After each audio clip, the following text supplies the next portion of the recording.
Placements में आते हैं।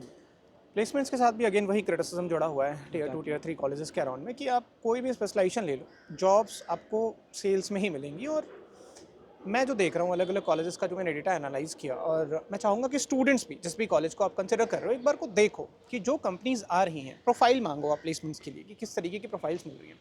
और एक सिंपल सी एक्टिविटी आप ये करो, और मैंने जो करके देखा, मुझे जो देखा वो मैं आपको बताता हूँ कि जब मैंने देखा कि जिस तरीके की प्रोफाइल्स कॉलेजेस में आ रही हैं प्लेसमेंट के लिए, और जब आप सेम प्रोफाइल के लिए उस कंपनी के ऑफिशियल पेज पे जाते हो, उसका करियर पेज ओपन करते हो, मैं देखता हूँ वो खुद भी पीजीडीएम या एमबीए नहीं मांग रहा है, नॉर्मल ग्रेजुएशन ही उस रोल की एलिजिबिलिटी होती है।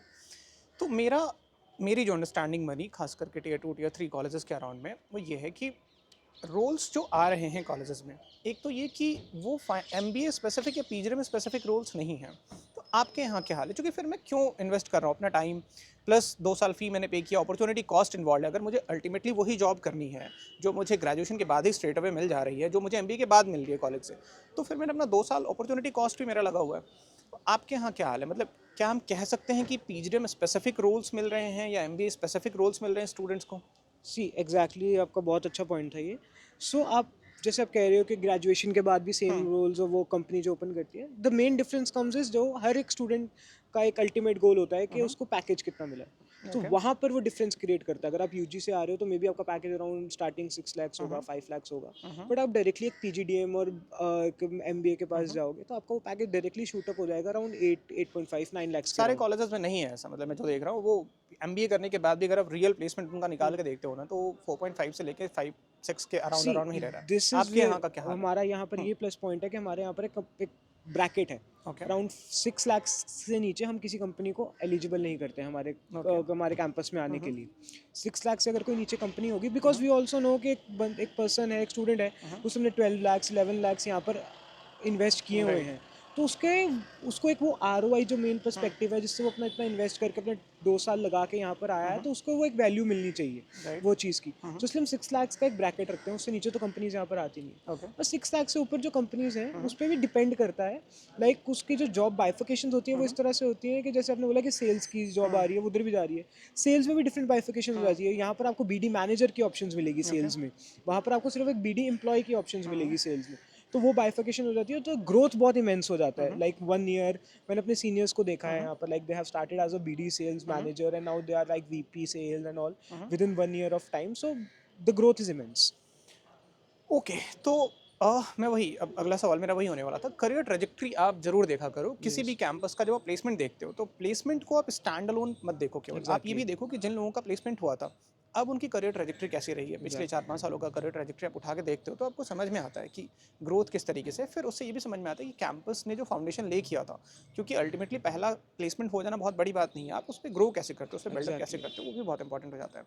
तो क्या ऐसा कोई डेटा है इनके पोर्टल पे, आपके पोर्टल पे, जहाँ पे कुछ स्टूडेंट्स, अगर सबका ना भी हो, तो करियर ट्रेजेक्ट्री भी देखा जा सके? एग्जैक्टली है। आप हमारी एफआईबी की जो वेबसाइट है आप उस पर जाके देख सकते हैं। आपको वहाँ पर एक प्रॉपर सिस्टमैटिक एक पोर्टल मिलेगा। वहाँ पर लिखा हुआ है जीडी, जिसमें आपको प्रीवियस सारे ईयर्स की, मैं कंप्लीट डिटेल में बता रहा हूँ, प्रीवियस सारे ईयर्स के आपको जो भी कंपनीज आए हैं उनके जीडीज भी मिल जाएंगे कि उनके क्या उनके टॉपिक्स थे, किस टॉपिक्स पे उन्होंने हमसे क्वेश्चनिंग की एंड ऑल।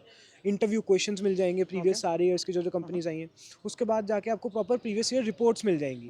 एंड उनके बाद वहाँ पर आपको साइट पे जाकर एलुमना आएगा, वहाँ पर आप देख सकते हैं कि वो करंटली किस पोजीशन में है, किस रोल में है।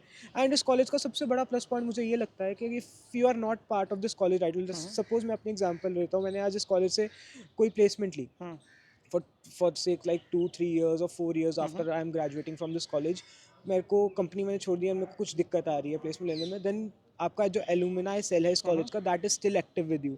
आप उसके बाद भी, आप कॉलेज से पास आउट होने के बाद भी कभी भी कॉलेज से हेल्प लेके अपनी प्लेसमेंट असिस्टेंस करवा सकते हो। That is a very big plus point for this college. Okay. जो प्लेसमेंट का डेटा है, क्या इन्होंने डिटेल जो डेटा होता है, मैं देखता हूँ मेजॉरिटी कॉलेजेस अपना प्लेसमेंट डिटेल डेटा नहीं देते हैं। मतलब डिटेल की जो मैं बात कर रहा हूँ, तो भले ही सीटीसी ना दिखाओ, हालांकि सेलेक्टिवली कुछ लोग दिखाते हैं, जिनका हाईएस्ट प्लेसमेंट है वो दिखाएंगे। तो मेरा ये कहना है कि अगर आप दिखा रहे हो, अगर वो कॉन्फिडेंशियल है तो या तो वो सबके लिए कॉन्फिडेंशियल होगा, या तो किसी का मत दिखाओ या तो सबका ही दिखाओ। एग्जैक्टली तो चलो एक बार को मैं समझ लेता हूँ कि सीटीसी एक कॉन्फिडेंशियल चीज़ हो सकती है, बट प्रोफाइल एटलीस्ट दिखाना चाहिए किस प्रोफाइल पे प्लेसमेंट हुआ। तो यहाँ का प्लेसमेंट डेटा कैसा है, मतलब क्या यहाँ का इन्होंने डिटेल प्लेसमेंट डेटा प्लेसमेंट से दिया हुआ है? बेसिकली जो आपने बोला सीटीसी, तो बाकी कॉलेजेस क्या करते हैं वो एक फर्स्ट सीटीसी आपको दिखा देंगे, हाईएस्ट पैकेज 35 लाख 45 लाख, लेकिन उनका कोहोर्ट इतना ज़्यादा है, 600-700 का कोहोर्ट होगा, उसमें से एक दो बच्चे उतने पे प्लेस हो जाएंगे, वो उसको हाईलाइट करके आपका पूरा अपना डेटा वो हाई डाउन करके वो कर देते हैं। हमारे कॉलेज में क्या है, आपका वेबसाइट पे जाओगे आपको हाईएस्ट पैकेज वगैरह सब मिलेगा, but it's not highlighted like कि उसी को ही हम एडवर्टाइज कर रहे हैं।